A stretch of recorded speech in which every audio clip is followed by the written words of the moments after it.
സെഞ്ചുറികളുടെ വരൾച്ചയ്ക്കും റണ്ണുകളുടെ വരൾച്ചയ്ക്കും വിരാമമിട്ട് പെർത്തിൽ വിരാട് കോഹ്ലി 30ാം സെഞ്ചുറി നേടിയിരിക്കുകയാണ്.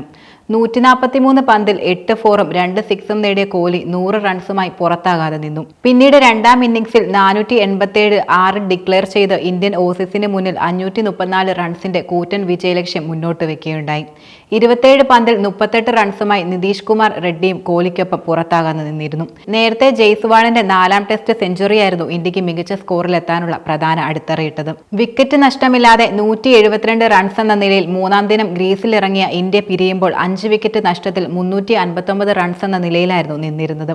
പിന്നീടുള്ള 1.5 മണിക്കൂർ അതിവേഗ സ്കോർ ചെയ്ത് കോഹ്ലി സെഞ്ചുറി പൂർത്തിയാക്കിയതിനു പിന്നാലെ ഇന്ത്യ ഇന്നിംഗ്സിൽ ഡിക്ലെയർ ചെയ്യുകയും ചെയ്തു. KL രാഹുൽ, ദേവ്ദത്ത് പടിക്കൽ, യശസ്വി ജയ്സ്വാൾ, ഋഷഭ് പന്ത്, ധ്രുവ് ജുറൈൽ, വാഷിംഗ്ടൺ സുന്ദർ എന്നിവരുടെ വിക്കറ്റുകളാണ് ഇന്ത്യക്ക് പ്രധാനമായും നഷ്ടമായത്.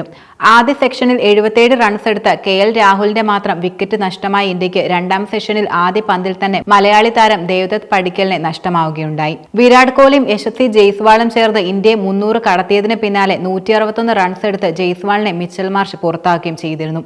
പിന്നീട് ഇന്ത്യക്ക് 8 റൺസ് കൂടി എടുക്കുന്നതിനിടെ ഋഷഭ് പന്തിന്റെയും ധ്രുവ് ജുറൈലിന്റെ വിക്കറ്റുകൾ പ്രധാനമായും നഷ്ടമായി.